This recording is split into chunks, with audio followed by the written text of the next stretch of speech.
Hello everybody and welcome back to Hush Hush, where hopefully I'm louder this time because I didn't realize I was so quiet in some of the previous episodes. I don't know why, but I've turned up my mic audio, so hopefully I will be sounding better now. Last time we got wrapped up in Cassie's stuff, and apparently are now part of her gang thing. So we'll see how things turn out with that. Um, And now we're watching Mio's live stream, where she's probably gonna get naked, so we'll have to censor when that happens. Or just cut away when that happens, but yeah. Golden Mask comes on screen, you recognize this Mio right away. She's speedrunning Mega Woman 4, so it makes sense that she wears a mask. The strat here is to wall clip through the stage just enough to hit the end zone trigger without falling out of bounds. So it might look like I'm just humping the wall for a few seconds, but I swear that's just the glitch. Members only streaming hasn't started yet, I promise. Lol. I know. I use that joke every stream. I only have like 4 jokes, so go easy on me, chat. Okay, here we go. I do like that her sprite is changing a little bit. You indeed watch Mega Woman hump the wall 8 or 9 times. Mio purses her lips in concentration. I'll get it, but I don't think I'm on pace for PB. Mega Woman humps several more times and she suddenly clips into the wall. The screen flashes mission complete.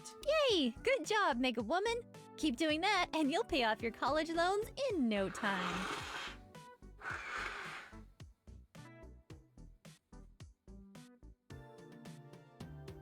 I bet we're gonna be able to donate. I'm just gonna give so much money. Speaking of college loans, it's actually time for me to sign off and start the members only stream. Is that a boob? Yeah, I know. Send me all your internet hate. But your tears don't buy me energy drinks, so I gotta put up the paywall. I get it, I'm evil, rawr. But in all seriousness, thank you so much for subbing and watching my stream. I couldn't do it without you. I'm so happy you spent time with me today. Okay, Gamer Galaxy out. Bye.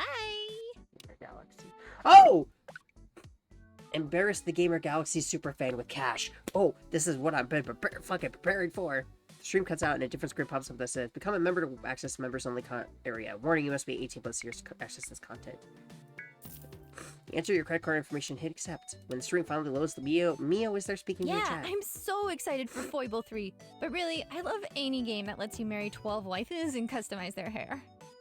True. I'm just saying, if a game has waifus and hair customization, I'm there. I don't care if it's matching 3 or fighting skeletons. I mean, yeah, that's Hoonie Pop. Match 3 with waifus and with 12 waifus and hair customization. Huh. Yo, thanks Rapid the Porcupine for the tier 1 sub. Welcome to the stream. So legends were true. Beautiful girls can play video games. Right? You'd better go grab your fedora just in case you want to tip it to me later. But seriously, I appreciate the sub. It makes things so much easier for me. I can't even tell you how grateful I am. Mia pauses a moment, her gaze off screen as she clicks through a program on her computer. Then she turns back and gives the camera a wink. Alright, time to get into uniform. Okay, well, I spent a lot of money. I think it was like 30,000. I think I can still get to 10,000 in this, or 100,000 in this run. But if I can't, then I'll probably just have to do it in the evil run.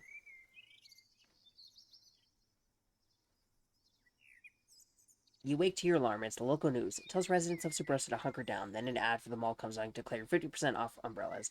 I really wish I could show you guys it, but it's like... It would have been a lot of censoring, and I just didn't want to do that.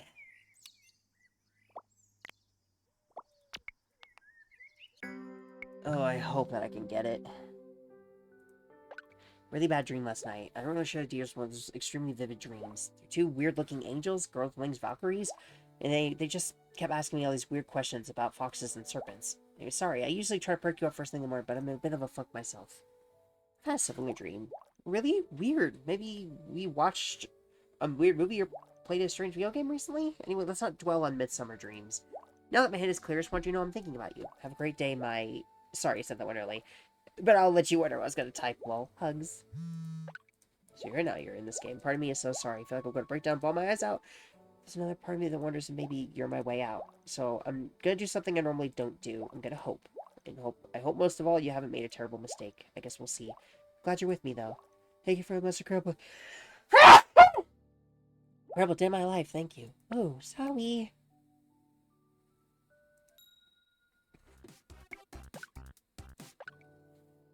Goodness. But yeah, I probably will have to try and get it in the next route. Because in the next one, you can hack stuff to get more money. You can, I was able to hack the stream instead if I wanted to, and do it that way, instead of spending a lot of money. But, you also just, get 10,000 for one job, so you can get potentially 20,000 in a day and finish in 5 days. So, yeah. We will have to see, I suppose. Cruising through the mall, you notice nearly half of the stores haven't opened up for business as usual. You notice a few signs attached to shutters say, due to the storm and staff shortages, we're temporarily closed. You pass by the chic boutique, and you see a note written in lipstick, I'm out, bitches, come back when it's sunny! Oh, so did he not lose his job? Her job? Whichever they're feeling today? As you're wandering through the strangely quiet corridors, you spot Bonnabelle and Peanut walking together, each with an armload of shopping bags. Get closer so you can hear what they're talking about. Shoot, Peanut Sugar. This one is closed too. Well, I had no idea back-to-school shopping would be so difficult. Though I suppose I could have taken a guess, seeing as I had to close the bakery. Don't worry about it, Bonnie. I heard the storm was really bad last year, so I think everyone is just being extra safe. What's with your voice line? Well, sure, but Peanut? The mall always feels like it exists out of time and space. It's weird seeing it act like a normal business. I think maybe your batch of cookies has a little too much salt.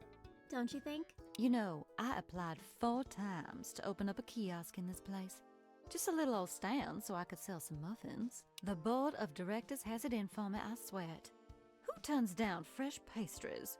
Isn't yours, really popular, too? Maybe we'll That's have like surprising. at the dollar store? Sneaking up behind them, you manage to quietly slip between the two of them and match their stride. Definitely need to hit the lingerie store for science, of course. Holly! Oh, butter biscuits. I do wish I wasn't so easy to prey on by mischief makers. I love that idea that she's just that my character just walks up, slips right in between them, just, hey, we should go check out lingerie. I remain a strong advocate of the mainstreaming of Little Bell necklaces. Cute, fashionable, early warning system. But enough of all that. Hey, look, it's you! Peanut throws her arms around you and hugs you with reckless joy. You're here, in front of me. What a great place to be. After Peanut lets go, Bonnabelle steps over and kisses you on both cheeks with genteel affection. Hey, Sugar. Always a pleasure. You know it, too. As you can see, we're making the most of the bad weather by doing the most productive thing possible. Shopping! Though if you ask me, any shopping trip that doesn't involve at least one hat or shoe store is like a cupcake with no icing. No, Bonnie! We have to save our money! If we go look at shoes, we'll never be able to resist.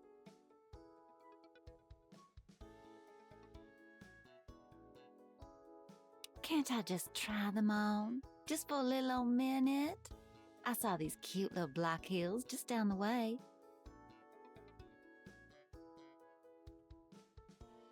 No way. Walnuts. Anyway, what's going on with you?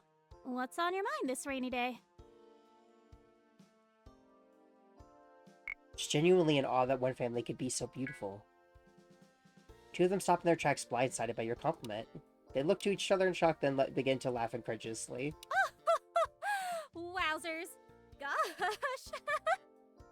Oh, you silver-tongued devil. Whatever am I gonna do with you? I mean, maybe put a ring on it? Sugar, we do not talk like that out and about. Kidding! Well, on that note, I'm like, we I better would keep marry you, moving, bro. darling, before our friend charms us into a stupor. Right, back on task.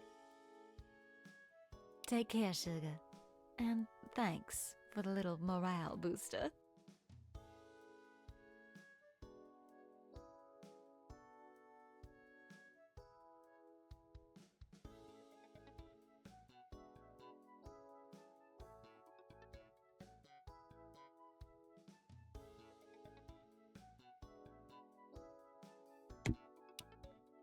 Two of them leave, turning back once to wave goodbye and continue their way out, giggling and laughing the whole way. You head back to your car, and the rest of the dreary, flat-chested world.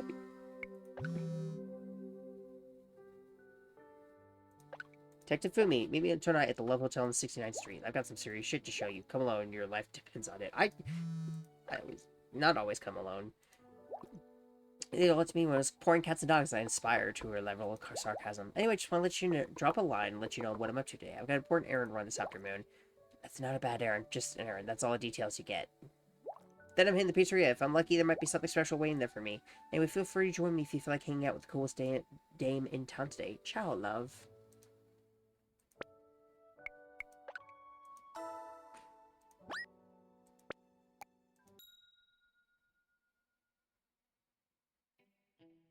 Running outside the pizza place, you quickly spot Cassie standing outside. She has a box of pizza in her hand.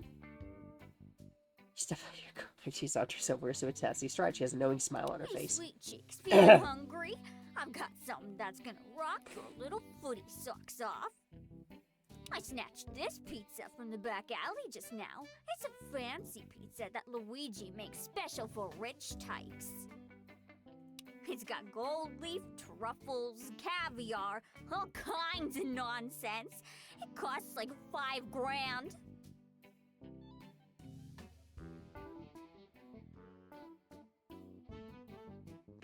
It's the only thing on the menu I've never tried. Grab a slice with me? Wait. The poison pizza? Is that the fucking poison pizza? You see you got it from the alley? Luigi was about to toss it in the bin with a bunch of other pizzas, and I snatched it up. Lucky, huh? Here, grab a slice. Bon appetit! I think I already got this ending, technically, didn't I? Yeah, Cassie died already. I already got that. Cassie opens it usually. Fancy pizza box and the smell hits your heart. It's a combination of fish, blue cheese, truffle oil, and various other smells. Even with the pungent toppings, I think you smell the hint of turned food. The color of everything looks a little off as well. Off. I think it went bad. Don't be such a wimp. That's the way fancy food is supposed to smell. Cassie grabs a slice, and you reach for one too. It takes you a full minute just to pry the pizza slice from the cardboard. Even after you touch the slice, you can't help but stare at it for a moment. Come on. Just give her a little nibble. It probably tastes like heaven. Just get it done. Let me take a bite. I don't know if I trust it. Hey, knock yourself out. Take a big bite of pizza and chew for a few moments, which is more than enough time to know you made a terrible mistake. Your stomach seizes and you keel over. Oh my god! Are you alright? Cassie drops the pizza on the ground and helps you to get to a chair. The rancid pizza feels like it fills every nerve of your senses. Luckily, being in the best of health, you manage to stay conscious. Within a few moments, the feeling passes and you're left with a taste in your mouth that's reminiscent of butt. Oh my god, I'm so sorry, babe. I mean, I didn't think the pizza would be that bad. I mean, I kinda knew it would be a little bad, but not like bad. Are you okay? Do you want me to take you home? You were worried about me. You like me. Cassie rolls her eyes. You're a dummy, you know that? You're lucky you're cute as hell. Come on, I'll get you home. Cassie helps drive you back home and gives you a kiss as she's waiting for her rideshare. Sleep that one off, cutie. I'll see you again. Thanks for being Excuse my me, I'm test so rat. sorry. Ciao. A few hours on your couch in a poisonous pizza malaise, you finally feel like your old self again. Pull up to the Love Hotel feeling more than a little conspicuous. There are quite a few people outside scantily clad, and the whole building gives you a scandalous vibe. You park your car around back as Fumi instructs you to head inside. Just as you're about to greet the person at the front desk, you hear someone clear their throat noisily. It's Fumi standing away from the front windows, gesturing for you to walk over. She's dressed in lingerie and seems to fit right in. Over. Why? You walk over, keep having some difficulty keeping your eyes on hers, and she smirks. I suppose you could say that I'm undercover, but the night is still young, and we may use that phrase for come with me and stay quiet. We don't want to be seen.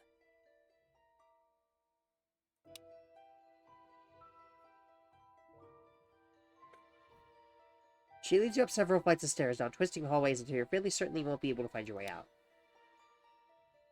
She pulls a card from her bra and swipes it through the lock. It opens and she leads you inside. There's trouble. Well, at least you're dressed for it. Plausible deniability. If someone recognizes me, I can credibly claim I'm just addicted to sex. I guess so. That main reason we're here is so that no one can listen. My investigation has turned up some disturbing revelations. Things that impact your safety and mine. The first of which is, I have evidence that the criminal cartel operating out of Subrosa has moles in the SPD. I assume then that the hotel's somewhat off their radar? Precisely. I discovered this hotel is one of only a few illicit establishments that predates the cartel's operations.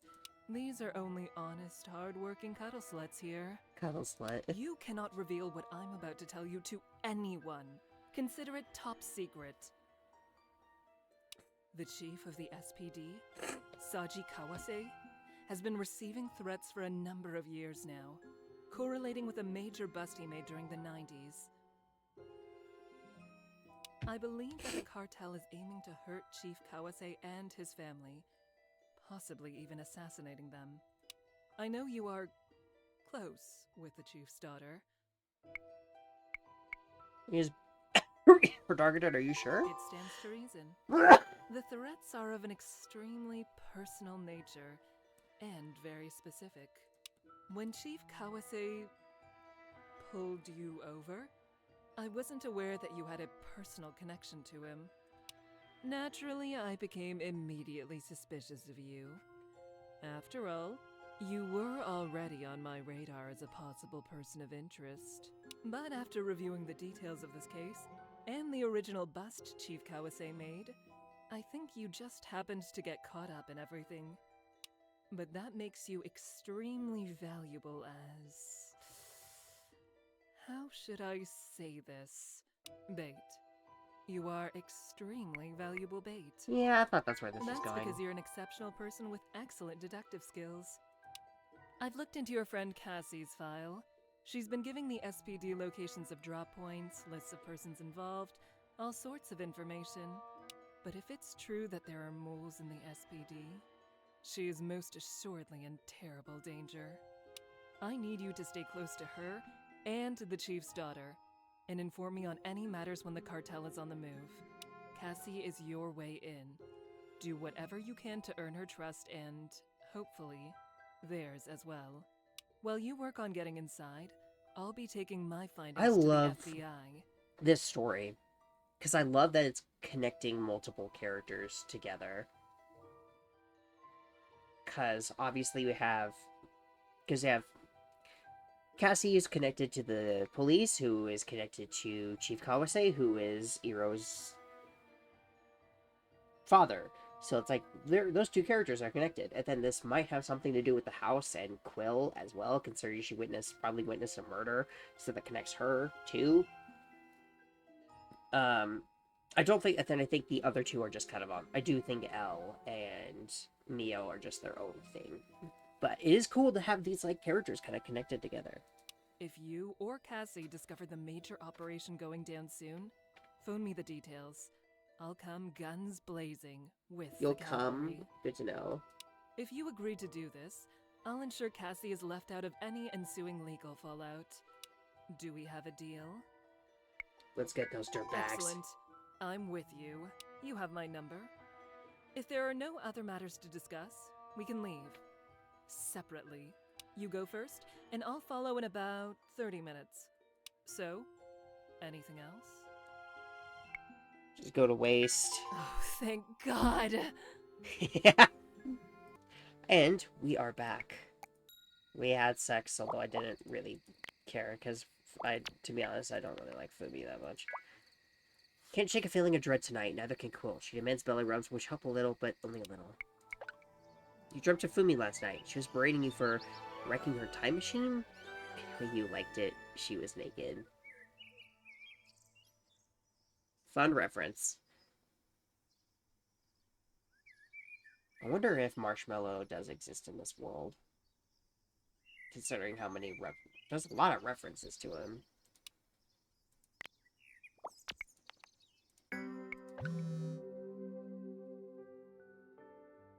I need 3 more full days for it. Hey, so, it's me. Just, by the way, that's supposed to sound a bit like an Italian plumber, just FYI. I don't care what Miyamoto says, he's still a plumber. Anyway, yeah, I was just wondering if you wanted to show from the storm together. Like, for a night, that's my excuse to barricade you in my home. We got lots to talk about. I've got some questions I want to ask. What do you think? How does Thursday night sound? The 25th? I'll get pizza. It'll be ridiculous and flirty fun. I'll be there. Good, I'll put on my most swoon-worthy pajamas for you. Or something. Figure it out. See you then. What's going on the beach? Arrive at the beach, you can see the ocean is very much unsafe for swimming. Though the waves seem relatively calm, you see the telltale sods of riptides, and when the wind picks up, white caps appear like teeth on the surface. Still, you mull over whether to give your swimming skills a run for the money. You've grown a lot stronger over the summer, and this might be a good test. What do you do?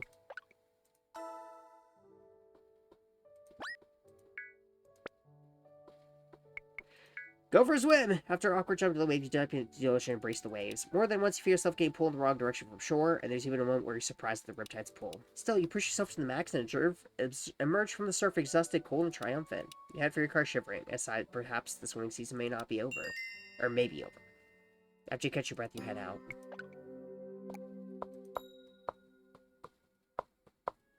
Pulling up to the mall, the parking lot is shockingly empty compared to what you're used to. There are enormous puddles everywhere. The rain is falling faster than the drains can handle. For a moment, you think you see a car fall into a sinkhole. Once you're inside, the commercial lighting and manufactured air feels surprisingly comforting. You take a look around. The place is somehow emptier than the parking lot. The lack of crowds allows you to explore branches and sections of the mall you couldn't before. You find a place selling vampire slaying equipment, another place selling vegan mouse pads. As things get stranger and stranger, you decide it might be best to head back the way you came, when you hear a familiar voice from somewhere nearby carried on the breezy air conditioning. Yeah, they told me they just needed another 15 minutes. They apologized for the delay. Follow the sound of the voice reaching a small wing in the mall with a number of eclectic stores. You spot a cowboy cobbler, an antique locksmith, a fancy beard store. Seated at a bench in the middle of the corridor, you find you spot Peanut talking in front of her, back to turn to I'm you. just glad I noticed. Imagine going through all that trouble and then... Yeah! It sends a really bad message. Exactly. Yeah, I'm just happy I got everything done in time. Thanks again for all your help. What do? Say hello. You approach Peanut, calling to her just as you turn the corner. Biscuits! She quickly whispers something into her phone and hangs it up. Then she jumps to her feet and jogs over to you, meeting you halfway. Hey! Fancy running into you here. How's it going? Rod. Hugs are cool. She hugs you back, rubbing your shoulder blades with affection. You always give the nicest hugs. Girl, I bet you give the nicest hugs. Hey, look. Oh, I'm terrible at lying. I'm gonna have to do this without the lying. Peanut turns to you, takes a deep breath, and points directly at her face. She declares, You, leave. I am here for a private matter. It is a matter pertaining to a surprise. A surprise that you may or may not be involved in. And if you get all snoopsy and nosy, the surprise shall be ruined. So turn back and never dare set foot in this part of the mall again. Pretty please. I will leave for a kiss. And nothing less. You and your stupid charming face. Fine. Very well. Come here. Peanut grabs you by the collar and pulls you closer to her. She kisses you once on one cheek, once on the other, and then plants a great big smooch on your lips. When she releases you, her face is blushing, and she's doing her best to continue her impression of intimidation. There. You got what you wanted. Now hit the road. I won't ask again nicely. Probably. As you turn to leave, Peanut gives you a light smack on your bottom to encourage your departure. When you turn back for a moment, she points one more sternly, but smiling. You leave her to her mysterious shopping. Turning back once you see her spying on you around the corner, making sure you are in fact leaving. After poking your head into a few more stores, you feel as though there's not much else to draw your attention, so you hit the road again. Wondering all the while what you might have been up to. Something draws you to the mall today, although you really wish it wouldn't, since half the stores are closed. It's easier to see how soul-sucking it all is. Nevertheless, you park your car and go ready to the park and get your pants laid wet. Wander aimlessly for a while. You decide to make your way over to the chic boutique, just letting out a chance that Eli's around. You see that the shutter gate is partially open. You get closer and see Cassie step out of the store. Someone you don't recognize is showing her out. You get a little nervous and decide to approach her. Here, let me get that for you. You reach over and lift the shutter up another foot to make it easier for her to leave. It's surprisingly heavy, not being meant to move without electricity, but you managed it. Cassie looks up at you in surprise. Oh, hey, it's you. Hi. Just a sec. She ducks her head back into the store for a moment. I can go now, yeah? Okay, see you another time. What are you doing here? This place is a wet blanket with the storm raging outside. Say, the coming storm.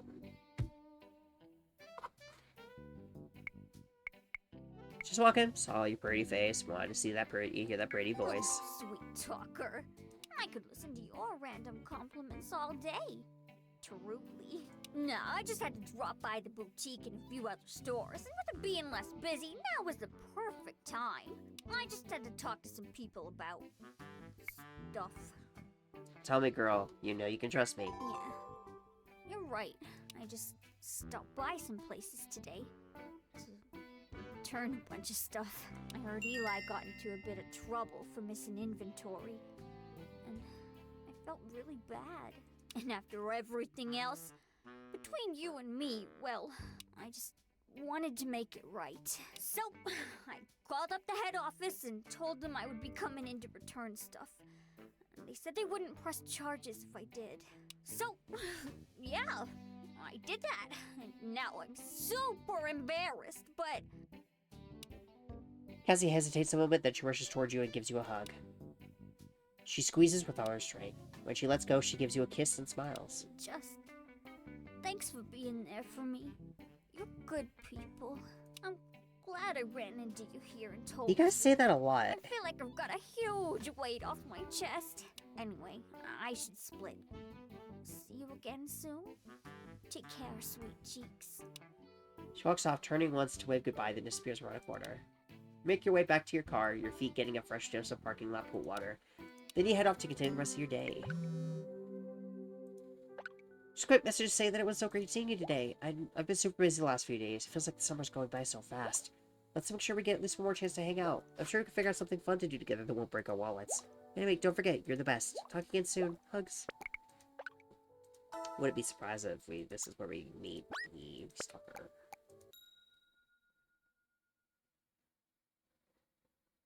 Parking up the street, you make your way through several small park areas on the way to the front door of Neo's apartment building. You hear a roll of thunder in the distance, though the clouds must still be far off. It's almost sunset and the sky still looks clear. As you duck between a line of hedges next to the building, you hear someone call out to you. Asshole. You turn to see a man you don't recognize. He's smoking a cigarette while his left hand's favoring his hip. He may be armed. How's it going? You know who I am? Aren't you the guy who was bothering you at the guard? We've never seen this guy before. Oh, that's rich coming from you. You're sort of like her new dog, huh? She's always taking you for walks? I thought it was Liliana. Name's Harris. And you and me, we've got some business to discuss. I want you to listen and listen close, because this shit ends now. I'm tired of seeing you pawing at my girl. Who the fuck do you think you are? Rolling into town, putting your nose into another man's business. Mio is mine. You have one chance to back off before this shit gets real. Neo doesn't belong to anyone. She chooses who she wants to be with. Cut the PC bullshit. You know as well as I fucking do just who she would choose if she knew everything about you. Me? Or did you think no one would notice you all over town? Fucking everything with a pair of tits you can get your hands on? So? That's right. I've been looking into you. I know you're fucking that rich pink-haired bitch. I know you're fucking that blonde trash downtown. Okay. In fact, you've got quite the harem around Subrosa. Well done. Sounds like you got game. More than you. But I will fucking ruin you. I'll send Mio every frickin' detail. Okay. You're done. Walk away. Text Mio you'll never see her again, and block her number. And don't you ever go near her again. Do what you gotta do, Harris, and I'll do the same. Harris fumes for a moment, his anger and frustration twitching at the corners of his expression. Finally, he stands straighter, adjusts his jacket, and growls a frustrated sigh. You're gonna break her, then I'm gonna pick up the pieces. So, thanks for the in. I'll pour one out for you when I'm nailing her in a week. Harris lights up a new cigarette and walks away. You put Mio's apartment number into the lobby intercom. It rings a few times before she answers. Hello? It's Mio. Leave a message after the beep. Miss me. Miss Mio, we have your testers. Fuck, which one's funnier? No, stop! Don't finish that message. I'll let you up. Let's not say things we can't take back.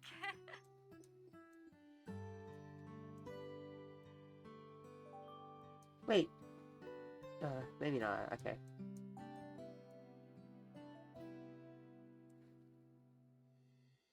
Oh! Finish the... Okay, so that just means finish the game without having sex. Oh, I was taking it literally. Finish the game without having sex. Oh, okay.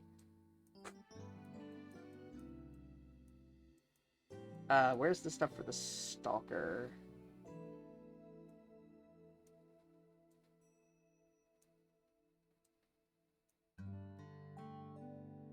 Okay, I still haven't figured it out. Haven't done it yet. I'll buzz you in. You make your way through the halls, the potent smell of garlic barbecue and other suppers being cooked all mixed together.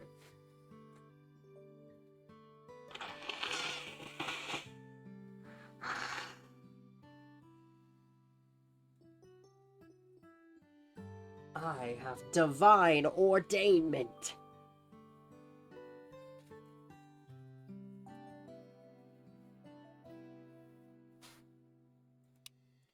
When you reach Mio's door, it's already open. Come in. Hi, babe. How are Sure, you? okay. I was missing you today, mostly because I needed something off a tall shelf. Isn't that Cassie? Oh, wait.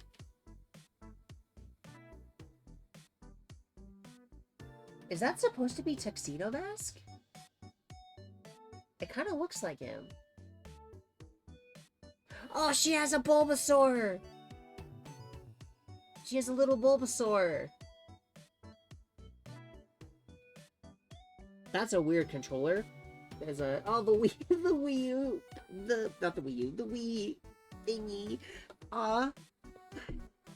Okay, that's really cool. What is this? This is a cool setup.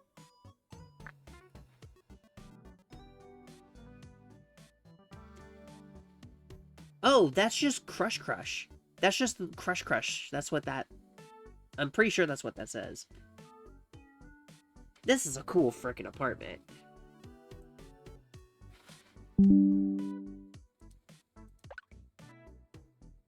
I hope you brought your game face and your comfort blanket, because it's gaming night and I'm going to wreck you. Check your most recent strats. You've nothing to fear. Whoa, sounds like someone's been doing their recon. But I've got moves you've never seen. That's why I don't play friendlies. I've yet to release my true powers on a civilian target. Okay, pizza's ordered. No contact delivery. Loser of the first match has to run and grab it in cosplay. Ooh. I've got a zero suit with your name on it, so you'd better try your best. I'm a... dude, I can pull off the sexy zero suit, I'm sure. I figured to warm up, we'll play a little Cheerio Kart. Something even children can play and win at. Play on even ground. You better watch it, though. I bring those blue sparks. I wonder if we could put together a triangle face display on short notice. You creep. It's sad, because I actually have the sexy scary nurse cosplay. Wait a minute! But you had to go straight to triangle face. Is that supposed to be Pyramid Head? Well, now I'm extra motivated to Ooh. win. I'm not in shape enough to pull off a I love triangle. your screensaver, it looks cool. All right, ready to play? Here we go. Play to... We're doing this again, huh? Play to win! Darn stupid blue lemmings! I can't believe I was right at the finish line. Good game, good game. I love it when the races are that close. Pizza's not here yet. Shall we make it a best of 3? Or... Just out of nowhere, your cell phone starts to ring. When you pull it out, it's Cassie's name and pic on the screen.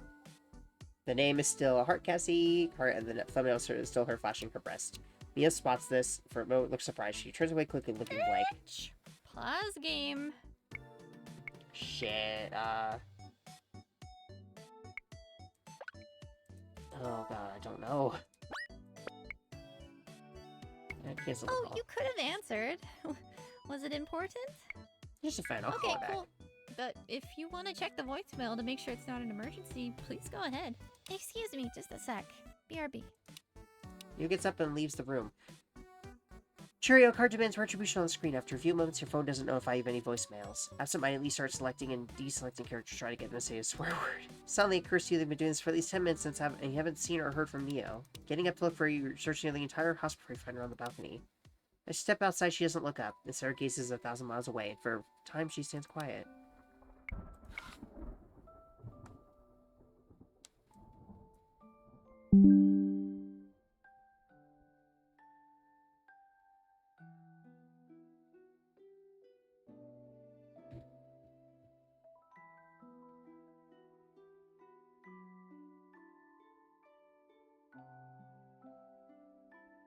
I love this music. I wonder if I have the soundtrack. Coming out from the air conditioning department almost makes it difficult to breathe. A roll of thunder in the distance promises a storm. Neo remains quiet for a short while longer, then reaches up and delicately wipes a tear from her left eye. I always fall too hard, too fast. I always let my heart get away from me. No matter how many times it happens, my heart sort of autopilots. I jump into relationships too quickly, and it all ends the same. You'd think I would eventually learn, but I don't. Neo, that color wasn't... It's okay. You don't have to say anything. I saw you with her. Last week, I was having a drink with a friend, and saw you in the restaurant. She's pretty. I think I've seen her at the mall. Super confident. Way more than I am. I'm sorry. I get hurt much too easily. You're free to be with whomever you want. It's not like we made this exclusive. I understand. The real problem is me. You see, I don't actually mind if this thing between us is just like a fling or something. I'm down for just having fun and keeping it simple. It's just that I genuinely don't know what I'm supposed to do or how I'm supposed to feel. Because no matter what, I wind up getting my heart broken. Love and intimacy has always been really confusing for me. I feel like no matter what I do, people think less of me for my decisions. Even if my decisions wind up being opposite each other day to day. I really enjoy sex. I love getting naked and being silly. I love touching and kissing and hugging and flirting, and I suppose that's led me to jump into bed with people too quickly. The world tells me not to be so easy and promiscuous, but when I resist those desires, the world turns around and tells me not to be so cold. So I try not to let the world choose how I feel, and just go for what makes me happy. Then, I don't know, I wind up lonely, or harassed, or put down, or unsatisfied. I'm basically confused and self-conscious all the time. And I'm afraid. How you feel? That's good. I was hoping you might. So, I'm not dense. I know that I fall too hard for people too fast. I know that I should be a little more careful. But I keep having this same dream, I guess, that I'll find someone who feels the same way I do, and we'll click. And it'll be like things finally fit together. As dumb as that sounds, I feel like I might be hopeless. And with that comes this cloud of doubt, anxiety, and pressure that this might be the time I finally get it right. And then I get it wrong. And everything shatters. And everything hurts. It just makes me want to cut everything away and go somewhere and put my heart in a box and hide it in my closet. Then a week goes by and I meet someone new. And my roller coaster starts all over again. It sucks. And it hurts. Yu goes quiet then. For a moment you're not certain what to say. She seems so fragile that anything might hurt her more. Just then it begins to rain, like a shower turning on. The water starts falling straight down in buckets. The rain seems to break Mio's stare. There's something about the rain that changes her before her eyes. Her sadness is clearer. Will you come for a walk with me? Don't suppose you got a parasol or something? Yeah, I've got an umbrella. Come with me in the rain. You know, maybe. Sorry. Mio digs for an umbrella in her closet. The two of you head out in the rain to the rain. For a while, you just walk around the city. The rain has transformed everything. It drips from eaves and puddles on the sidewalk. There are no other rolls of thunder, and the drone of the rain makes it feel like the rest of the world fades away. Then, and only then, does Mio speak again. I feel like I don't understand other people. This one's great, but I think the other one is way prettier. On the internet, people get mad at me for showing myself. And they get mad when I don't. They get mad at me when I play games and tell me to stop pretending who I am. They get mad at me for doing my makeup, for dressing in cosplay, for talking about shows I like. They get mad at me for trying to get attention, and if I don't try to get their attention. And the truth is, I just want people to like me. Whether it's because I'm attractive, or funny, or interesting, whatever. I just want to figure out other people and be liked. I feel like I worry a lot about what people think of me when I'm out of the room. What they say about me when I'm not on screen. It's not that I crave attention. I'm just bad at this. Being a friend, a partner, being intimate, being sure of myself. I spend every day being bad at the things I try. And not being sure I like the things I like. Not knowing if I know anyone at all. When everything seems to make things worse, you wind up not knowing how to make anything better.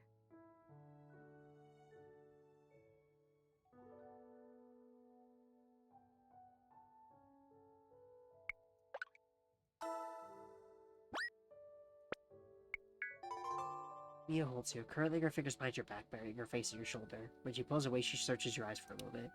Mia slowly hands you the umbrella and steps out into the rain. In my live streams, I've been selling myself, holding auctions, and doing what bidders want me to do.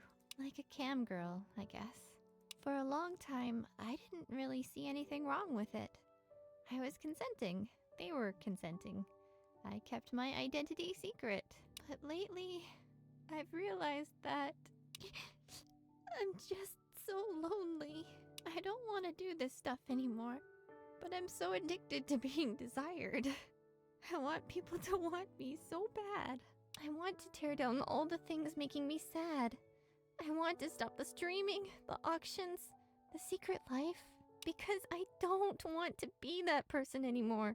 And I don't know if I can do it. But for the first time, when I'm with you, I feel like I can try. So if you want to be with other people, if you don't want me, please just tell me right now. I promise I won't hate you. I promise you don't have to worry about anything I've told you tonight. But if you're here, I need you. I need you more than I can even tell you. So tell me, with everything I've just told you, are you with me? Not on me. I can't help it. I already am. Drop the umbrella, and the two of you embrace each other in the rain. For long moments, it's only the two of you in the world, and the immense pain and need of the girl in your arms soaks through your jacket into your skin. There are no other words for a while. You walk home. You find a cold pizza at the apartment. Mio goes in to dry off. She kisses you once before she goes, and there is desperate need and sadness in it. The walk back to your car is quiet. So is the drive home. The sun is gone, and the storm has swallowed every star tonight.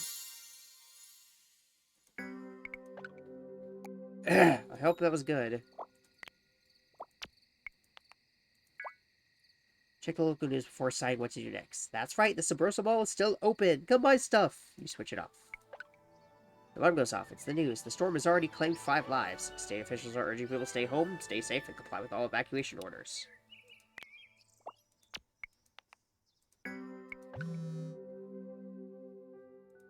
We need to talk. Come to my house in the afternoon on the 26th. Don't be late. Hey, you're cool. Thanks for taking care of me during the storm. I kinda wish you had gotten stranded here, though. Oh well. I'll message you in a few days. Take care. See you on the flip. The storm is really starting to get bad. The thunder woke me up out of a deep sleep. Are you okay? How are you doing? I'm good, Peanut. Better now that I've heard from you. That's good. Truthfully, sort of always expected the opposite to be true. Classic Peanut, right? Hey, look, whatever it is you're going through, just know that I'm here for you, no matter what. The storm will pass, and you will smile again.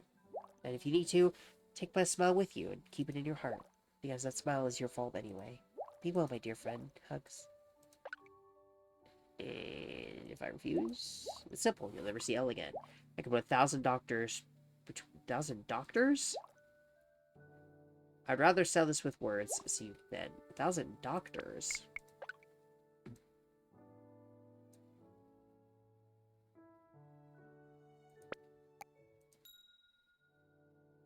Despite the rain, you decide to take a walk through town to see if anything interesting is happening.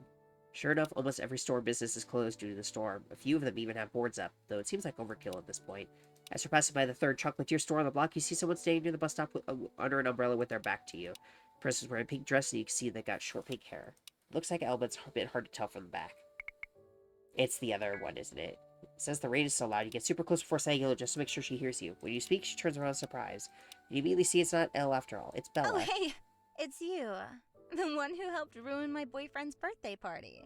How's it going? Sneaking up to push me into a puddle? Whoever decorated that place got there before I did. Well, I mean, that's fair. But also, ouch on the brutal honesty. I helped pick out those decorations, I'll have you know. I'm just joking, though. You and Elle didn't ruin that party. My boyfriend is like 99% responsible. Actually, I'm super happy I ran into you. I wanted to ask you something. What's up? Have you spoken to Dorian at all since his birthday? I might be seeing him today, actually. Oh, okay. He's just been acting strange and distant recently. It was actually our 1-year anniversary this last weekend, and he didn't want to have sex, which surprised me. Dorian is always bugging me with new toys to try.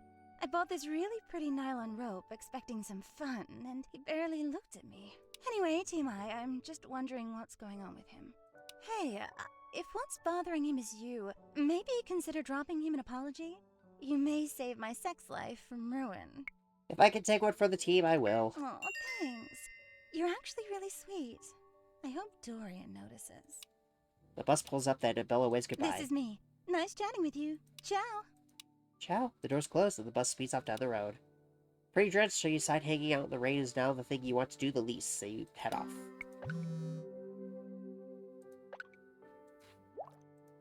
Need to speak with you, but not yet. On the Friday the 26th, the big storm is supposed to hit. I need you to be with me. Because I'm scared. When I feel safe, I'll tell you everything. Please bring fish if you have some. Don't worry if you don't, though. It's nice to have. Fish is always nice to have. Okay, bye.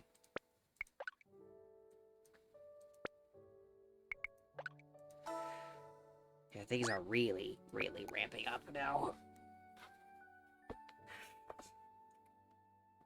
Man, we are really getting close to the end of the game. This game is so freaking interesting. We're not done with the episode yet, but I have to pause and go make dinner.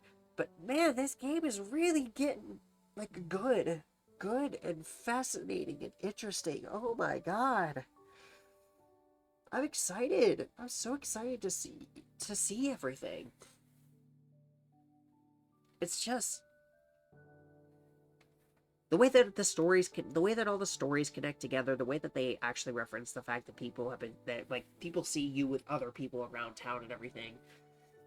It's great, and it's really cool, and I'm just so invested. This game is so good. I can't wait to see what the end of this game has in store, and then to go back and play it a few more times to get everything, because it's just so much fun. It's so cool. I am back after a lovely dinner. As you pull up to Dorian's house, the front gate opens automatically. Clearly, you are expected. You park your car as close to the house as possible to avoid the rain. No one comes out to open your door or escort you, so you make the trip by yourself. The property has a strangely abandoned feel. There are no landscapers or personnel about, likely due to the storm. You reach the front door and knock. A voice comes over an intercom built into the doorbell. It's open. Please come in. Come in I'm what? in the dining hall. You reach for the handle and let yourself inside. The mansion is quiet. You note that it's quite a bit cooler than before, increasing the feeling that the place is abandoned. You search through their house, not entirely sure where the dining room is until you finally spot a light on down one of the halls. You walk in and spot Dorian sitting at the head of a long table. He rises to meet you. Good evening. I hope the drive was uneventful. This storm adds an element of menace to everything we do, it seems. That was okay. Thanks for Quite. asking. Though I'm not sure if we're at the point of saying it's unfit for man or beast out there. Your presence here disproves at least one of those. But please, have a seat. I have my chef preparing dinner, if you care to stay. Can I offer you a drink? Scotch. Perfection. I have a 20-year I'm sure you'll enjoy. That strikes me as an age you would be interested in. Dorian fetches you a tumbler and pours from an ancient-looking bottle. The scotch smells incredibly strong, but goes down smooth. Trusting in your own constitution, you suspect you can handle a glass or two without losing your wits. As much as I loathe mixing business and pleasure, perhaps it would be valuable to cut to the chase on why I asked you here. Yes. As you can probably guess, recent events have caused me great concern when it comes to my sister and her strange behavior.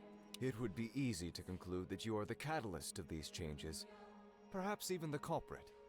But I would hear from you your personal thoughts on the matter. What is going on with my sister?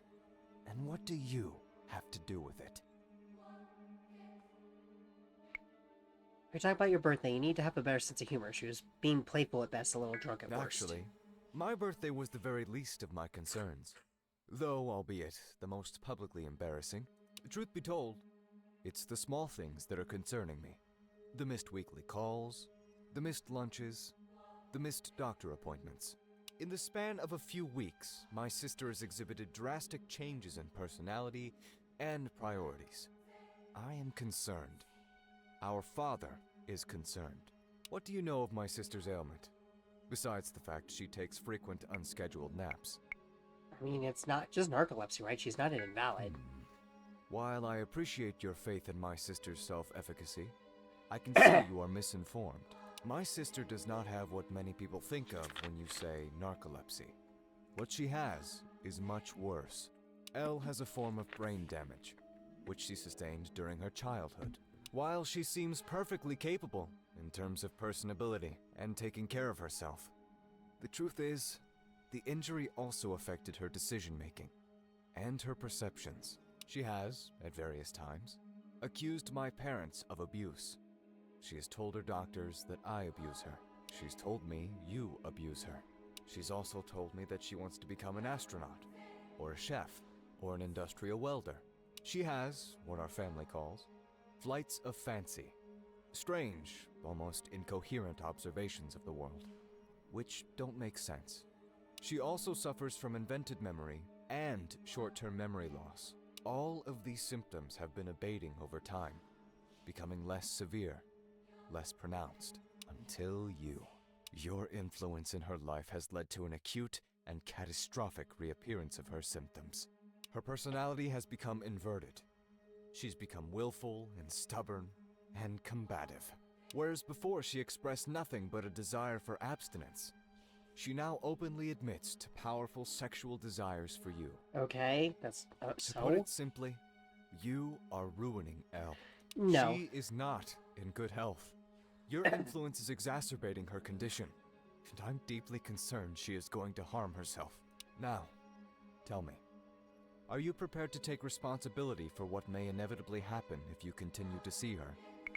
I don't know, Dorian. It sounds a lot like a girl just sort of falling in love with someone and working out Your the kinks. facetiousness only proves your own callousness to the damage you're causing. I understand. I'm just her brother. And you, as an outsider, may think you have a clearer view of things. That maybe I'm too close to the matter. But I can't allow things to continue as they are. Not when it's in my power to stop them. I sense that my words have not dissuaded you. Maybe even, perhaps, they have deepened your sense of defiance. Honestly, if I truly believed you loved Elle, that you had some close sense of kinship or deep desire to protect her, I might even relent to that stubbornness. But my sister is not capable of making sound decisions on her own. And whether she knows it or not, she's counting on me to protect her. My father is one of the most powerful men in the state. He's strongly connected in politics, a powerful figure in the community, and he has a long reach. He insisted I take more extreme measures when it came to dealing with you. But I feel as though that won't be necessary. I do not believe you love Elle, and you will not put her interests ahead of yours. Dorian reaches to an unseen box resting beside him and he pulls out several neat stacks of money. This is $50,000. Take it, break things off gently with Elle, so as to conserve her dignity and well-being, and then go away. 50,000. That's it. It's beneath us both. You should have just asked first. Seems to stop Dorian's tracks for a moment. He looks at you intently, then shrugs. Perhaps I misjudged how open to reason you are. Regardless, the die is cast. The next step is yours. What do you literally say? have $82,000. Money?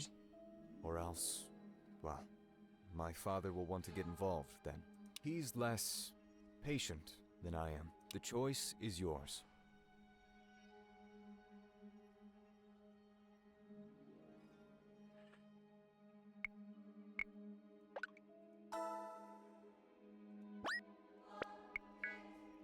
Dorian doesn't move as the bills catch fire and begin to curl and blacken. So be it. Such a shame. Now things will get unpleasant for everyone. Elle especially. Dorian rises from a chair when suddenly a chef comes into the room with a tray of food. No need for 2 placements, Bethany. Our guest is leaving. They know the way out. Excuse me, I'm sorry. You turn and leave Dorian in the dining room. It takes a few minutes to find the front door as you've gotten turned around. Run through the rain, jump into your car, and drive up to the front gate. It takes a moment before it begins to open, giving you a distinct feeling of being in a cage. But finally it opens, and you drive away into the deepening storm. You don't fucking scare me.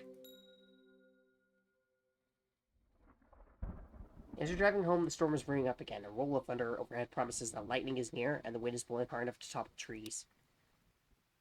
Judging by the street lamps and the lack of lighting from any of the houses, you guess that the power must be out. Sure enough, when you reach your house, you don't see any lights on, but something else strikes you as amiss. It's not until you're at the front that you realize what it is. The front door is open.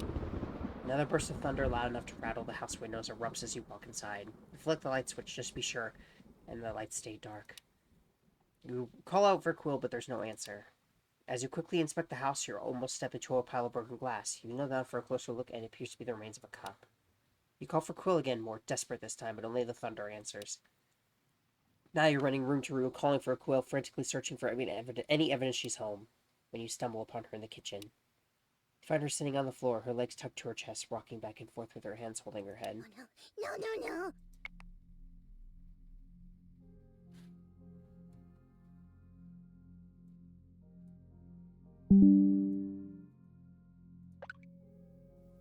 No, please. Shh. Before you can say anything, lightning strikes, lighting the entire house like daylight for an instant. Yeah, she heard like a gunshot or something.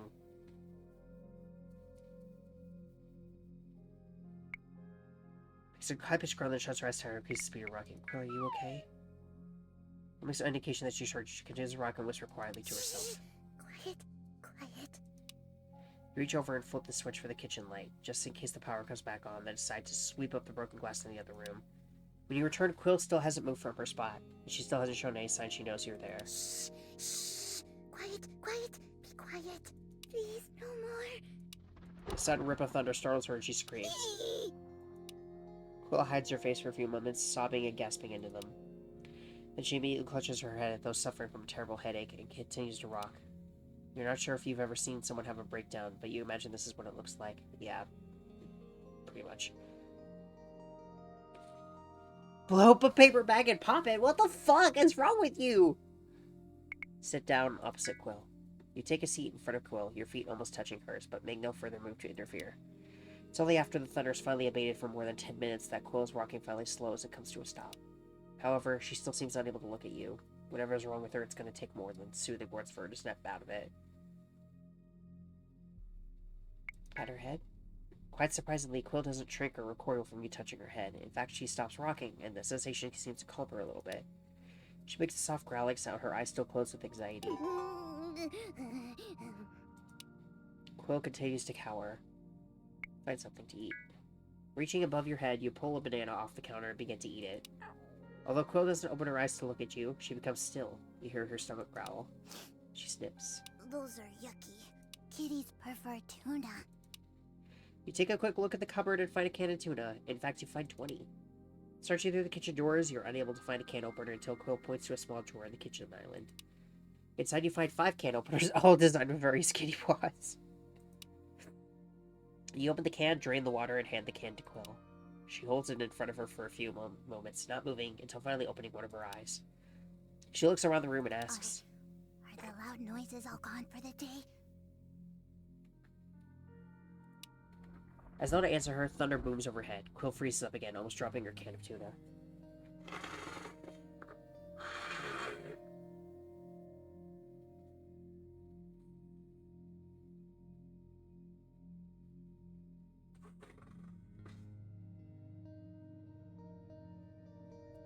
So loud. So loud. I have to run. It's not safe. Pull your ears off? Not entirely sure why, but you try running your fingers through Quill's hair and then lifting the kitty ears off her head. This has a surprising effect on Quill, who suddenly becomes calm and looks at you curiously. On a pure whim, you take the kitty ears and put them on yourself. Oh, I see. It's your turn to be a kitty. To your surprise, Quill stretches her legs out and pets her lap. Okay, kitty. Come here. Mama loves you. You do as she asks, drawing closer, and she gently guides you to lay her head in her lap. Once you're relaxed, she begins to pet you, running her fingers through her hair. Through your hair. It is quite unexpectedly very relaxing and extremely The intimate. thunder can't hurt you. It's just the lightning yelling up a fuss. Most noises can't hurt you, even though they're very loud. But there are some noises you should get away from. So it's okay to hide if you need to. Just don't hide forever. What noises are Most dangerous? loud noises are their own warnings. Look out! I'm a dog! Watch out! There's a fire! But some sounds are super bad. Those ones sound very similar to thunder. Like this. Bang! Now, just so you know, the kinds of bad people who use loud noises when they hurt other people, they're usually not going to hurt a kitty. They usually only hurt other people. Even though sometimes it's good people they want to hurt. Those kinds of things are hard to talk about. You can tell me. I'm a good kitty for keeping secrets. Quill stares blankly for a moment as though coming to a decision. There's a bad person outside somewhere. The sound of thunder. It reminds me of the sound that killed my friend. I was waiting for him.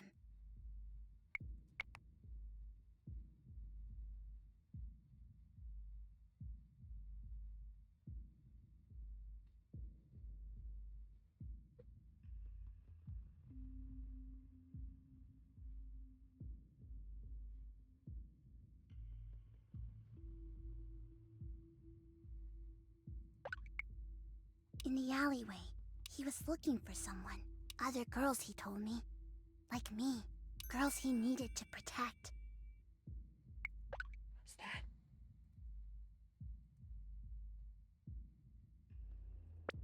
So I brought him to the place I had seen someone in trouble.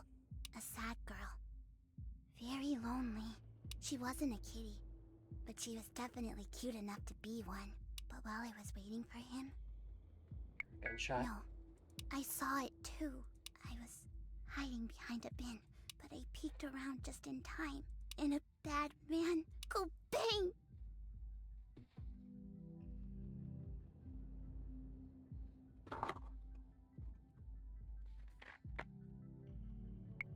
And my friend's head. And there was blood. It was so horrible. And I ran away. And...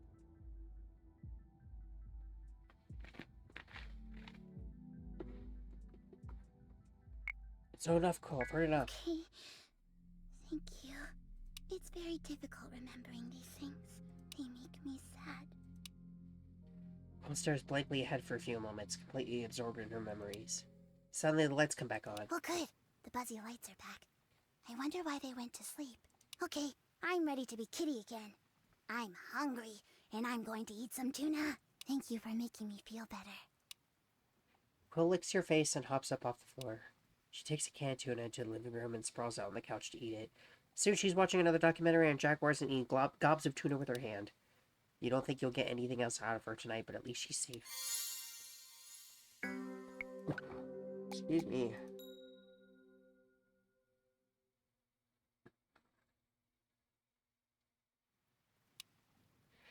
You become aware you're dreaming. Somewhere between the waking world and the world of dreams, you realize that you have awakened into a lucid dream. Whatever you were dreaming moments before vanishes abruptly, as though you crashed into the ground suddenly, but without pain. Surrounded by darkness, you can feel that you are being watched. There's much more to the feeling. Are you being used?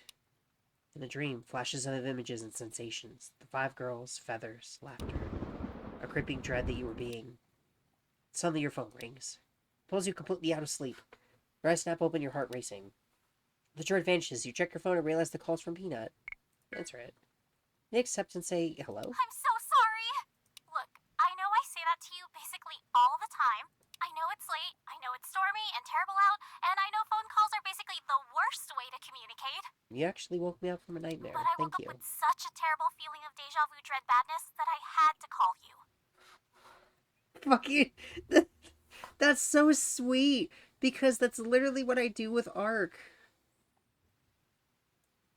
Anytime, like, if I have a nightmare, or if I really, really bad, like, just something really bad happens, or if I'm crying, I will call Ark, and he's able to make it better.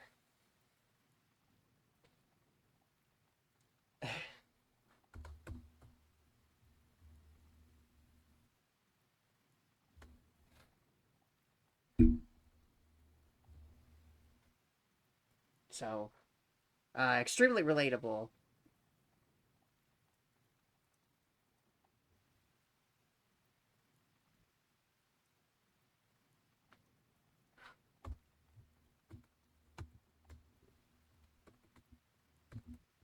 Sorry, I'm doing something quick. Okay.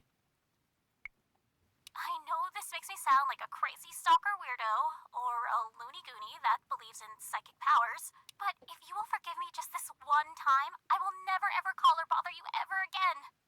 Mina, it's okay. You woke me up, but I was having a bad dream. Oh wow, really? Okay, I am not happy to hear that you were having a bad dream, but I'm glad my stupid nervous impulse may have helped after all. I debated for such a long time whether or not to call you. I'm sorry. Gosh, sorry. I'm all worked up. I don't even know why.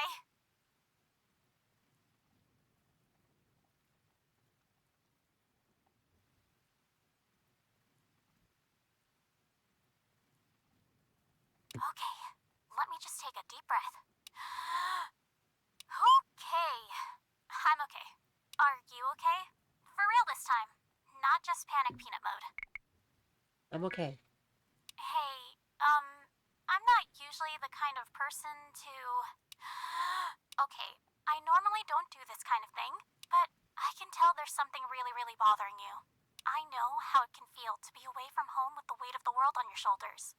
I'm coming over right now, if that's okay with you. No, it's not safe. I'll be okay. Please stay home and I'll call you in the morning. Are you sure? I feel like you could really use a friend tonight. Or a frenemy. Lover? Player 2? I'm prepared to adapt to the role if need be. Okay, I'll let you sleep, but please give me a call in the morning. I'm going to be worried about you. Take care. Sweet dreams. You hang up and roll back into bed. Quill purrs beside you, and the sound ushers you back into the world of dreams. Oh, I'm guessing that she could have come over. And you could have let her come over, but I was just scared that if she did, she would die.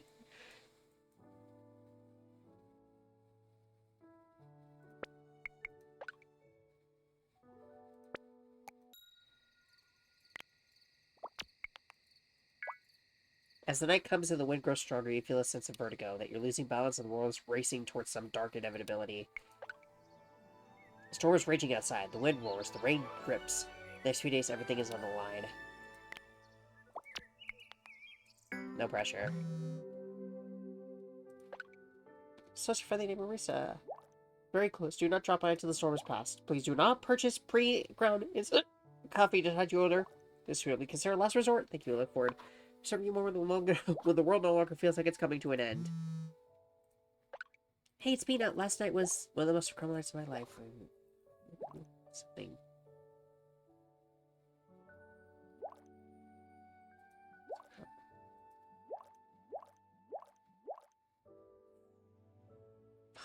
Okay, you know what? No. Let's... shit. I didn't save after the quilt stuff. Okay. Okay, I'm gonna say that's surprisingly reckless I of didn't you. hear you say no. I'm getting on my bike this instant. And thanks to some previous cyberstalking, I know it'll take me 15 minutes to get there. Please do not take that the wrong way. I will see you soon. Hina hangs up. A roll of thunder in the distance replies. This is probably a bad idea. You look over at the foot of your bed. Quill is sleeping there, all curled up, purring softly. You shuffle over and blow raspberries on her tummy. She wakes instantly, hisses you, and runs out of the room. You're not likely to see her for the rest of the night, so you get dressed in it and wait for Peanut in the front room. As you're waiting, listening to the torrential downpour, there's something about the sound that makes you feel more and more anxious. A strange sensation tickles at the back of your neck. You feel your heart skip a beat and realize you've been holding your breath. Words start to whisper at the very edge of your hearing. Distraction. Disloyal. Displeased. The voices feel so real, and you nearly get out of your seat and check around the house. Try to clear your mind. Suddenly you think of Peanut out in the storm, pedaling to your house. Why? She likes you, doesn't she? Or does she? Maybe you're a spider and you didn't know it. Maybe she's just caught in your web. Unintended prey. Collateral damage. Maybe she doesn't like you at all. Maybe she can't even help it. Suddenly there's a crack of thunder and all the lights go out. You hear your microwave give a rather pathetic dweep sound, and the mechanical sound of electricity and appliances running in the background goes silent. In the dark, only the sound of the storm continues. Until there's a knock on the door. You stand up. You feel as though you're in a bit of a mental fog. You walk over to the door, intending to open immediately, but unsure of how long it actually takes you. Is this a real choice you can make? Does this lead to a bad ending? Who's even knocking at this time of night? The sound of someone knocking at the door again breaks you from your thoughts. You feel as though you might be dreaming. Then you hear Peanut's voice through the door. Hey, I don't know if you forgot, but it's Peanut at the door. Did you fall back asleep? Please wake up. I'm so chilly. She knocks again. You reach over and unlock the deadbolt. When the door opens, a very wet but very happy Peanut is there, smiling with pure gratitude. Oh, good. I have the right house. For a moment there, I was nervous I might be disturbing a senior citizen or something. A wet Peanut. Hey, I'm not a vampire or anything, but I would still prefer it if you invited me in. May I come in? You realize that you're staring. Peanut's standing there, her clothes soaked through. You can see the soft, subtle shapes of her body peeking through. Her breasts, her hair, her shorts, her lips, her eyes, her smile. There's something utterly thrilling about her. Everything about her. And her expression is a pure concern that feels as hot as flame even though she stands there shivering. Dark dread, the nightmares fade, and you feel like you can think clearly again. You're so crazy. I adore you so much. Oh, wow. I adore you too. I think you're amazing and awesome and charming and crazy and really hot. And speaking of hot. Peanut pauses a moment, looking expectantly. Okay, but seriously, can I come in? I'm freezing. You leave Peanut inside and quickly run to get her a towel. I hate to be a bother, seeing as I dropped by to make sure you're okay, but I'm going to need more than a towel. I don't suppose you have anything I could wear for now, while my clothes dry. I forget, how about a birthday suit? Peanut stares at you in utter flabbergasted silence. As usual, I can't tell how serious you are. Very. But you know what? I'm not even flustered right now. I might actually be too chilly to be embarrassed. That's an interesting test result. Maybe we can circle back on it and test it later. For now, focus less on naked Peanut. It's really We're hard looking not for warm, to. fully clothed Peanut. You search through your bedroom dresser along with your closet. You discover dozens of outfits for Quill, all the same color, all folded suspiciously well. You mull over whether to give Peanut some of Quill's clothes anyway, despite that they may not fit well. But ultimately you decide it's too risky. Offering another woman's clothing is likely to raise a bunch of questions. That's actually fair. Might even provoke Quill to show herself. Instead, you go through your own clothes, turning your suitcase over. At the bottom of your pillow spot, tucked into a nice ball, is a large orange sweater you forgot you packed. You recall while you were packing that you decided to throw a sweater into your suitcase just in case. Only later to realize how ridiculous it was to pack for a semi-tropical summer adventure, kicking yourself that you're bad at packing. Well, who's laughing now? Seems like you outfoxed yourself again. You place a sweater, a towel, and a pair of your PJ bottoms in the bathroom, and then tell Peanut she can get changed. Oh, thank you. I was starting to consider climbing into the fireplace and volunteering for the position of Yule log. Speaking of fireplaces, I noticed this one still works with the power off. It sure would be nice to have a fire, hey? Hey? Huh? Nice idea, hey? I love you. You said to figure out the fireplace door. Hey, huh? Huh? Speed is through the bathroom. You hear her struggle momentarily trying to take her wet shirt off. On! How can so little fabric be such an effective peanut trap? Hey, since the power's off, maybe I can set my wet clothes by the fire to dry? Pretty good reason to start a fire, I'd say. You focus on the fireplace and really go, weird steel plate with instructions on it. Is a natural gas with a backup battery igniter. Should be easy to start. Click some buttons and the fireplace whooshes to life.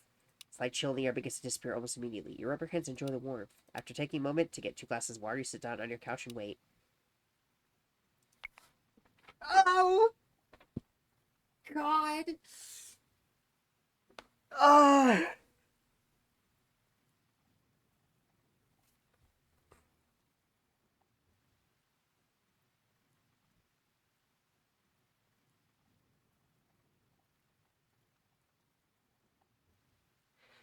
I'm fucking losing it! Not only is it her beautiful sweater from the game, but she's wearing it like that.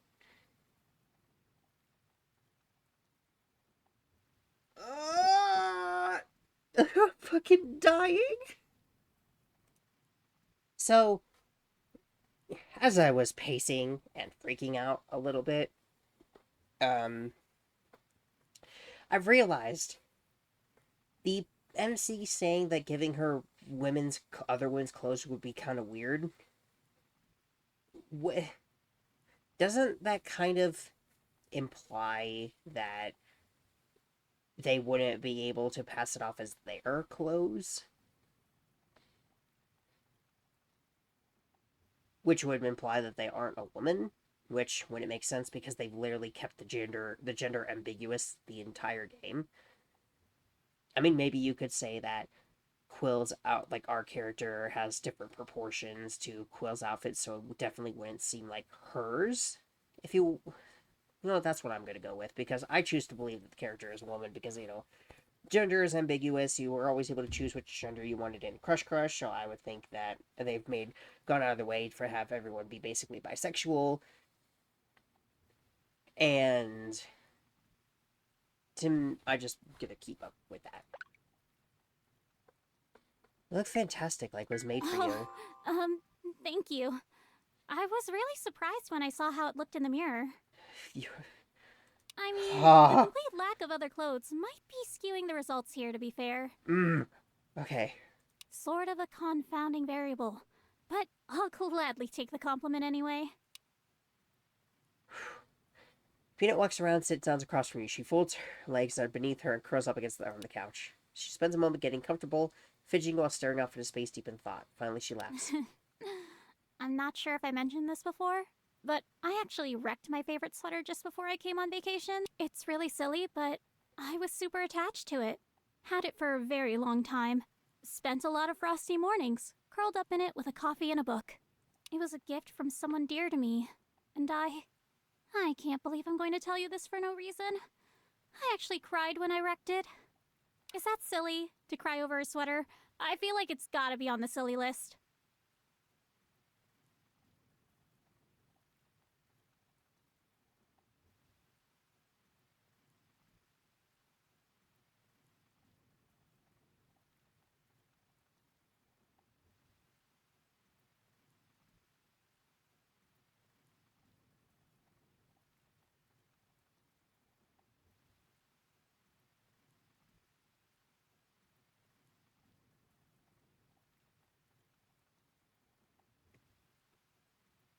We don't have to choose the things we love. We simply love and eventually grieve.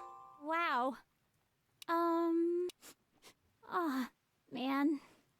There it is. You said something so beautiful. And it wasn't even meant to stir me up. I'm pretty sure it was supposed to comfort me. So I just gotta start tearing up for no reason. Thank you, though. That was actually really a lovely thought. But here I am, just blabbing and talking, as usual. I came here for a reason, and I'm not doing a good job at bringing it up. Are you... You can keep this runner. Peanut leans forward on the couch, looking more directly in the eye. Are you okay?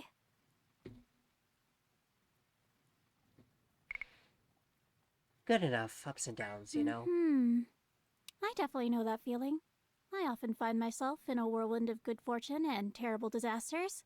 But I'm not sure if good enough is... I'm not sure if it's enough to put me at ease. Is there anything I can do? Any way I can help? I feel like you've been helping me all summer. Helping me find joy.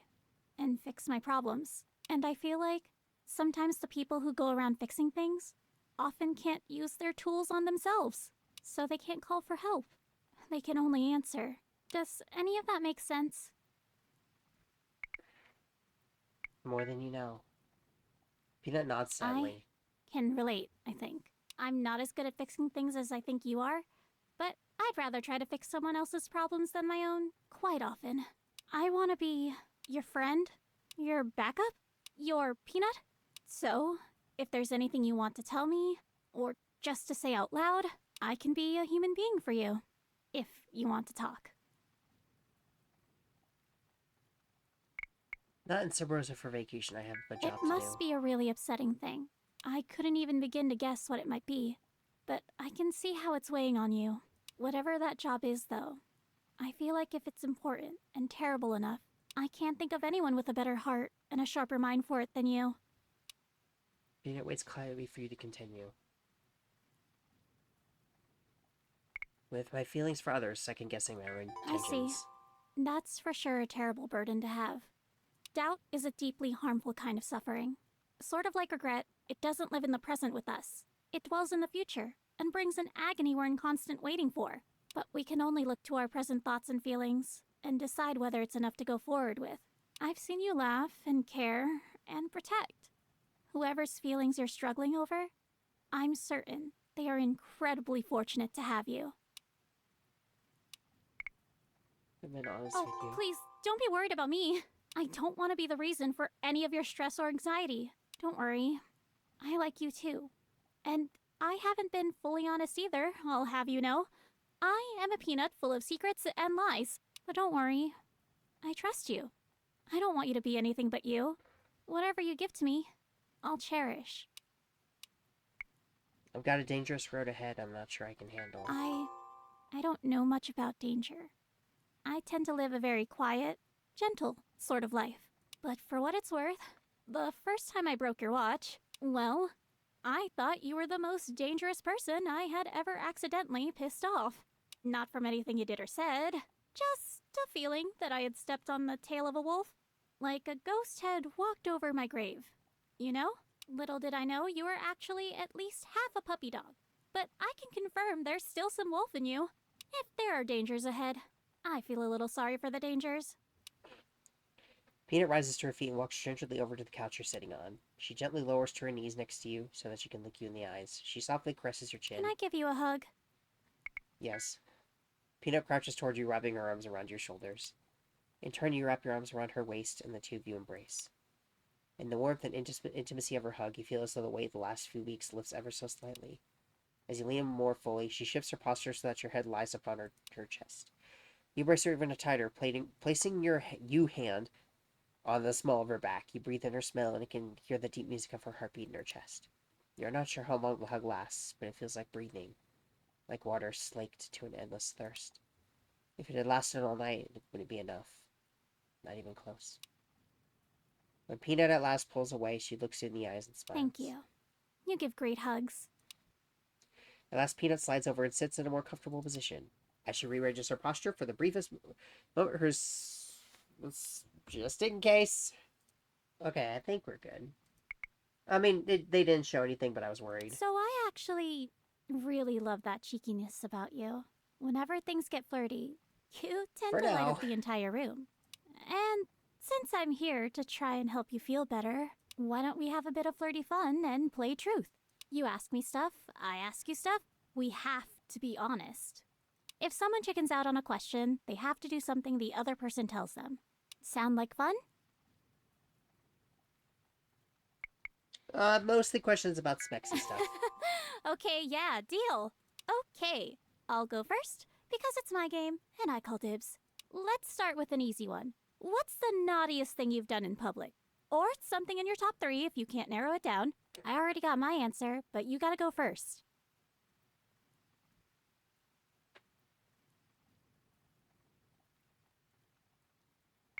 Definitely gotten to know people well without the need for bedroom walls. Ooh, I like the subtle description. Let's my imagination fill in all the details. Though, honestly, my imagination is pretty innocent, in general. But that doesn't stop me from pretending I'm super suave. I got 112. So, here's some pretending. Yeah, I know what you mean. Wink wink. I take it then that the stuff that we did, you know, on the beach, probably rated pretty high on your list?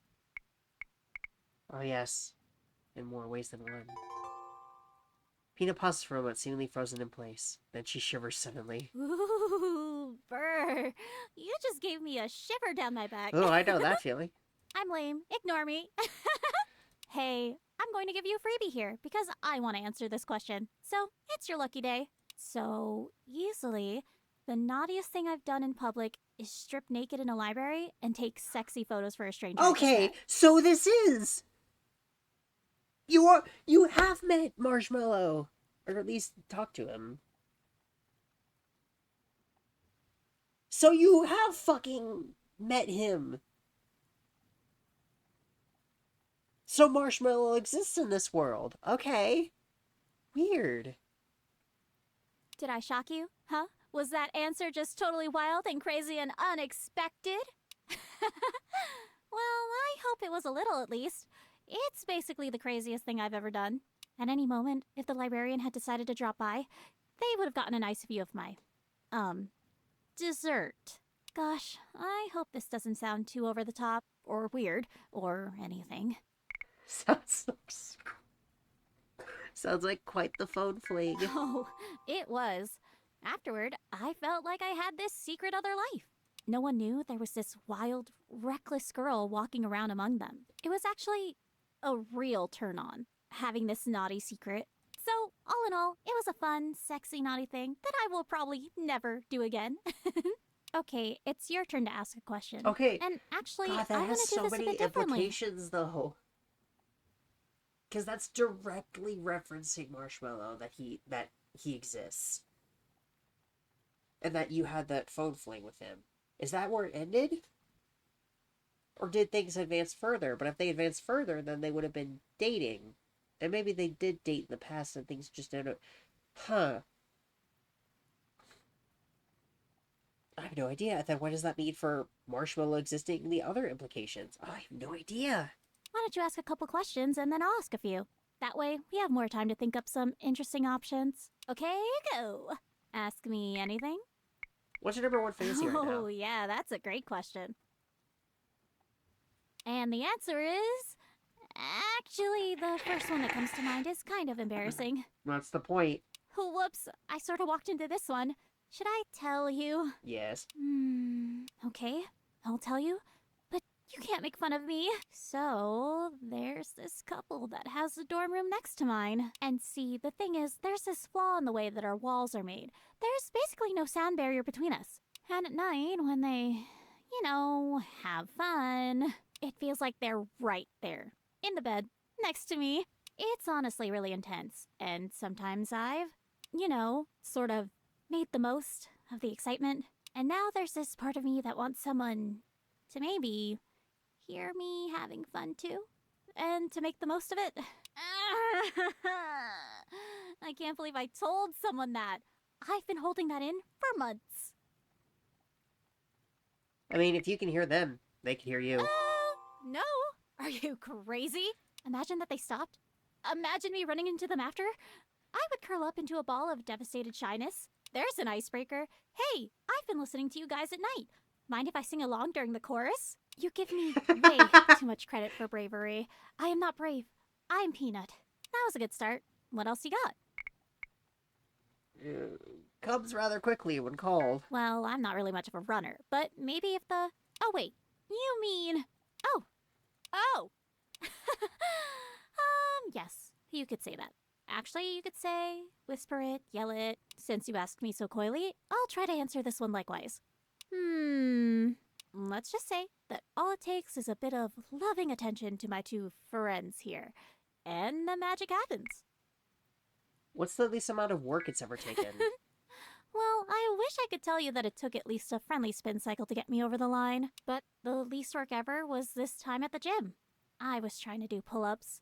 Turns out, crossing my legs and trying to pull myself up was enough to give me an Really? instant workout. I made a sound. Most people didn't notice. The guy beside me most definitely did. I'm still trying to come up with more questions myself, so feel free to Girl. ask more in the meantime. So sorry, girl. Front door or back door? Oh, wow. So, first off, that's not fair. That's 3 questions in one. Did you not think I would notice? Did you think the science nerd wouldn't detect mathematical shenanigans like that? But all right. I can respect the hustle, and I did invite you to ask me anything you want. But I wasn't really ready for a lightning round like that. So, give me a second to recover. Okay, here goes. Bottom, not even a power bottom. Take me, make me, tie me up. You're in charge.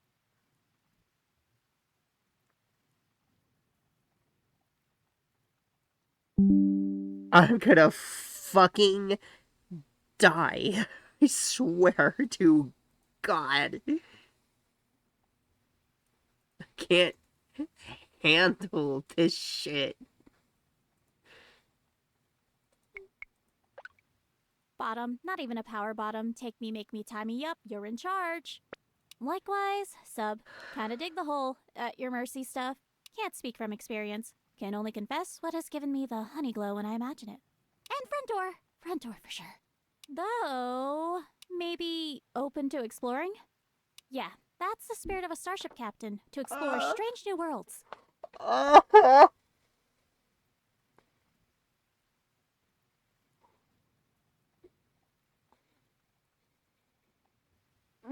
It's literally just me. Oh my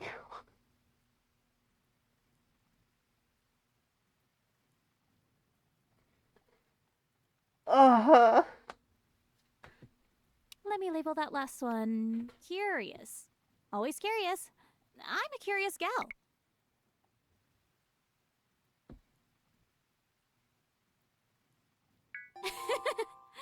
Well, I can't deny that the latex would probably be a little flattering with my, you know. Yeah, just to her breast with the ta-da motion. But I'm not the best with heels. And I would definitely be very unprepared to use a whip. So yes, I would have a real hard time with that. I would say please a lot. The effect wouldn't be great. Next question. How do you really feel about me? Oh boy, here we go. Penny gets a low stare for a moment as she suddenly grimaces to herself. She reaches for her glass of water, chugs it like it's a glass of hard liquor, and places it back on a coaster with enough force. The glass goes clomp. Okay, here's the truth. I like you so much. So much, in fact, it's really hard for me to explain. See, I don't really believe in love at first sight or casual hookups or really much of the world of dating. It's really rare that I'll find myself just sitting and thinking about someone. Thinking about not just their eyes or their looks or their smile, but the things they say, the things they laugh at, the things they do that they're probably not even aware of. Basically, from the day I met you, I've thought about you every day. I've thought about things we've talked about, things we've done together, things you've done for me. And I almost don't have words to describe the way you make me feel. You're so special to me. Even though we've only known each other for a few weeks, I feel like we've known each other forever.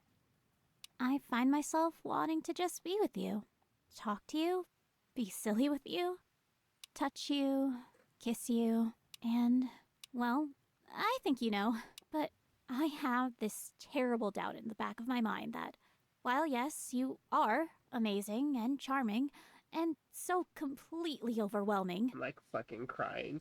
that I've sort of forced myself into your life. That entire... Maybe you're amazing with everyone. That entire fucking thing was basically how I feel about art.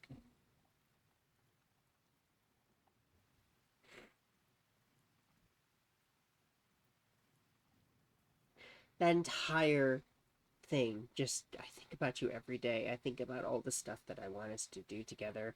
I think about everything about you all the time, every single day. And I just want to be with you all the time, doing anything and everything. I want to do that with you. That's basically how I feel about him.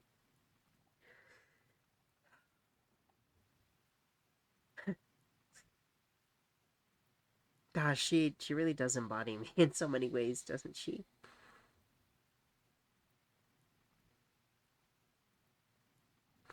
Okay.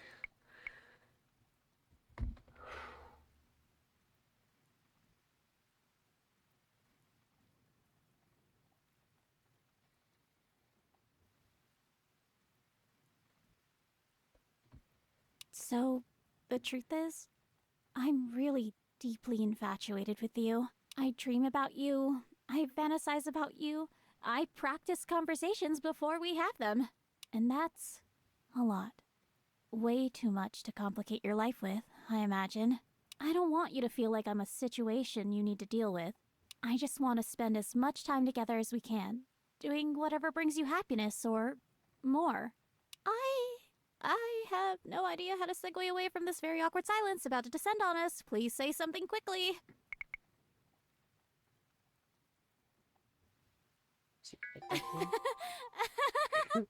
Yes, I definitely like you. I think about your sexy butt all day.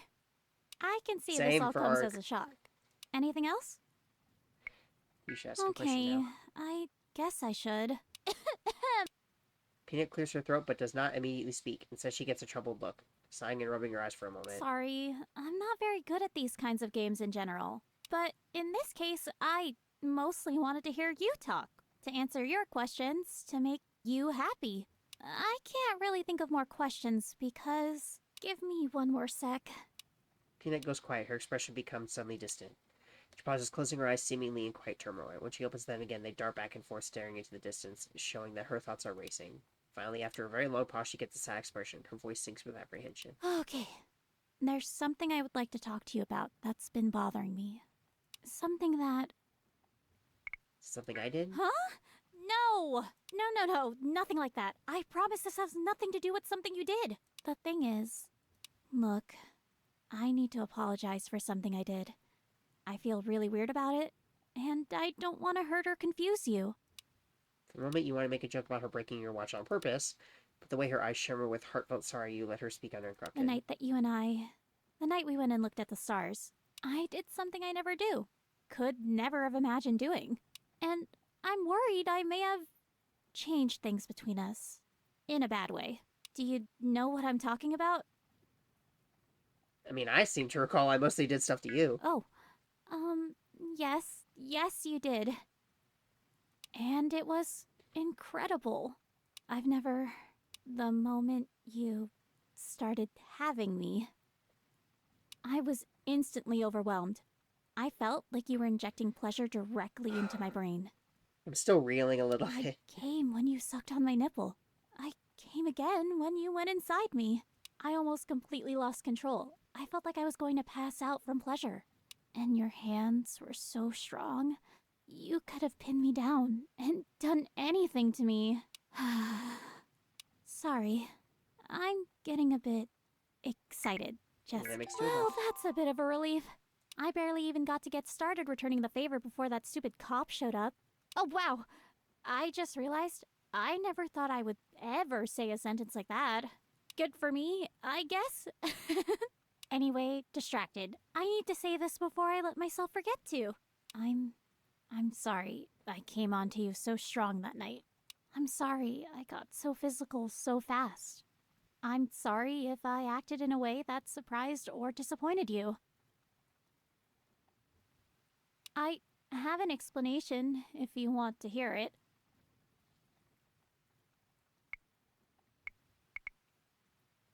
Explain, and I think you'll feel better. Okay, I will. See, the thing is, over the last few weeks, the more time we've spent together, I realized that my feelings for you were getting more and more intense. Like, I went from acquaintance to bestie to crush to full-on intense mexi desire insanely fast. But because we were doing the whole friend thing, I didn't want to do or say anything that might, wreck things. The more time we spent together, though, I started being unable to hide my feelings. I started thinking about you all the time. I started hoping and dreaming and fantasizing. And, well, here's the truth. I am terrible at starting relationships. I am the most clueless, oblivious, socially awkward person ever. Half the time, I don't know when people are flirting with me. 90% of the time, I don't realize that they think I'm flirting with them. Oh my god! Girl, why are you just me?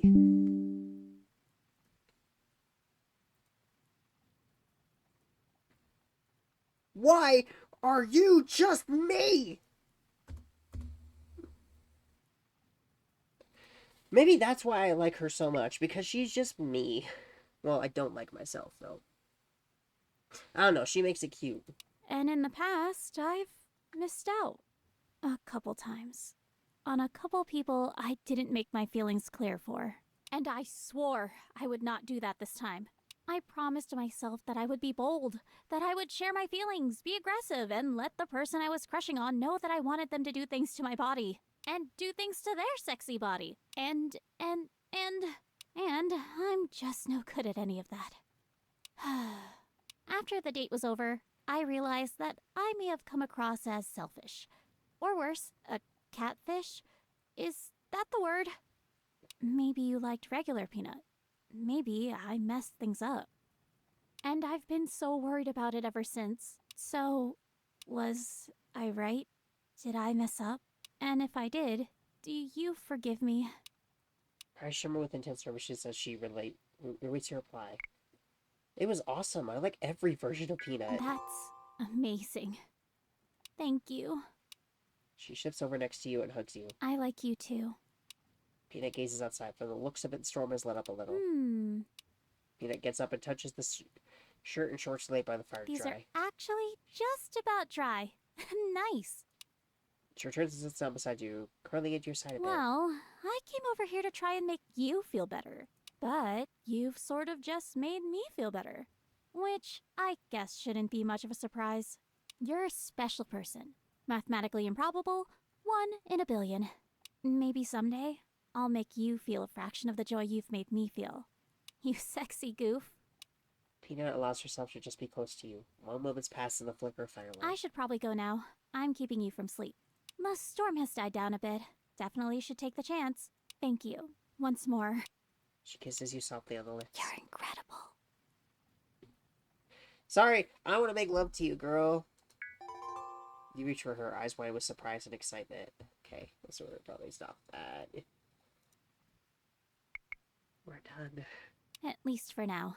It guarantees that you'll need to see me at least once more before you skip town.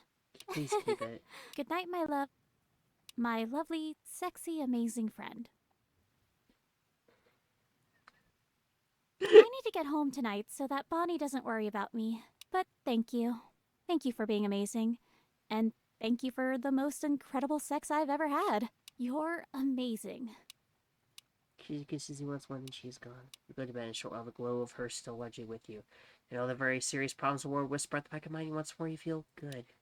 Fall asleep to the memory of Peanut making love for you, chaining all her love and warmth and desire into you. And it's enough.